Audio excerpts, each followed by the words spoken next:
सभी को जय भीम नमो बुद्धाय। साथियों, मैं राधिकिशन अग्रवाल, भीम आर्मी ब्लॉक अध्यक्ष। आजकल जो ST एक्ट है, उस एक्ट के खिलाफ लोग बाग गलतफहमी पाल रहे हैं और गलत मैसेज समाज में डाल रहे हैं कि ST से लोगों के साथ अन्याय अत्याचार,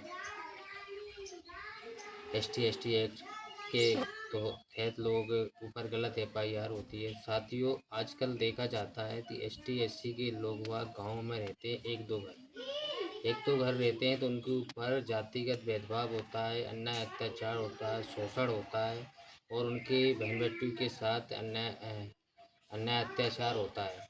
उनको गांव में उनके खेत होते हैं, बीच खेतों में, तो उनको रास्ते नहीं दिए जाते, उनके गांव से उनको उनके खेतों में से निकलने नहीं दिए जाते।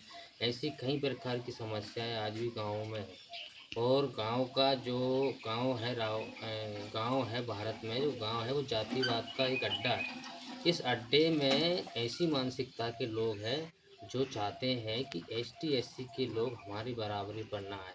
वो चाहते हैं कि इनके साथ उसी प्रकार की अनटचेबिलिटी रहे, छुआछूत रहे।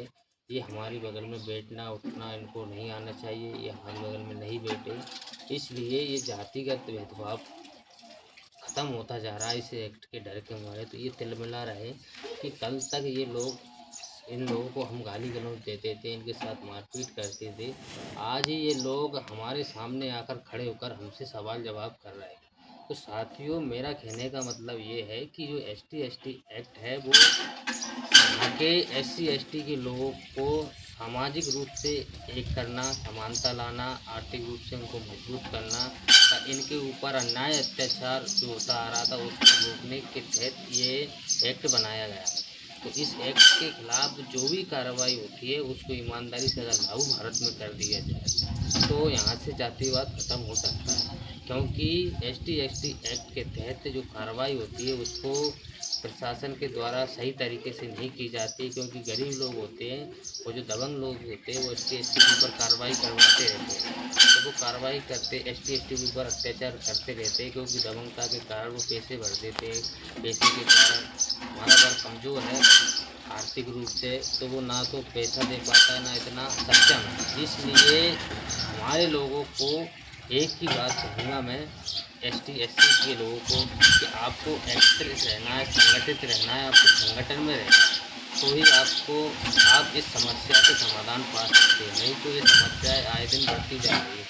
आज ठीक है, पहले के ज़माने में लोग अनपढ़ थे, पढ़े लिखे नहीं थे, उनका मानसिकता उस हिसाब की थी तो ठीक है चलता था। लेकिन आज जो पढ़े लिखे लोग हैं गाँव में, वो और ज़्यादा जातिवाद शिक्षित लोग हैं, वो और उनकी मानसिकता देखिए, ऐसी मानसिकता में पुराने लोग अच्छे हैं, उनके पुराने लोग, उनका सम्मान करता हूँ। पुराने लोग हमारे लोगों का ज़्यादा अपमान नहीं करते, वो तो उतना नहीं बोलते। लेकिन जो नए लोग हैं, नए युवा के लोग हैं, जो पढ़े लिखे लोग हैं, वो इस जातिवाद को और ज़्यादा बढ़ाते हैं। वो ये समझते हैं कि ये लोग आज हमारे बराबरी पर कैसे बैठे हैं। उन्हें ज्ञान से कोई मतलब नहीं है, ना ज्ञान से कोई मतलब है, ना उन्हें कर्मों से कोई मतलब है। अगर ज्ञान से मतलब होता तो ये जातिवाद भारत में नहीं फैलता। आज हमारे जो सतगुरु रविदास जी महाराज है, उनकी आइडियोलॉजी समानतावादी सोच की आइडियोलॉजी थी। इसलिए हमें इस एक्ट के तहत सतर्क रहना है और हमारा जो संगठन है उसको इकट्ठा करके मजबूत करना है। तो साथियों,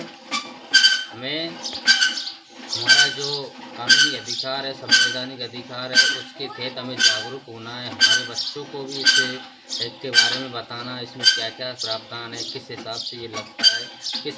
ये एक्ट का मतलब है कि कोई अगर आपको जाति सूचक गाली देता है, जाति सूचक शब्द का इस्तेमाल करता है, तो वो एक उसके ऊपर लागू होता है ST एक्ट। अगर कोई दबंग लोग आपके ऊपर अन्याय अत्याचार करते तो वो एक्ट उसके ऊपर लागू हो जाता है। आप उस एक्ट के तहत FIR करवाइए। FIR यह जमानती FIR है, उसे सज़ा जरूर होगी, उसके ऊपर कोई जमानत नहीं होती है। सबसे पहले उसे सज़ा तुरंत मिलती है और इसके द्वारा आपको आर्थिक मजबूती मिलती है।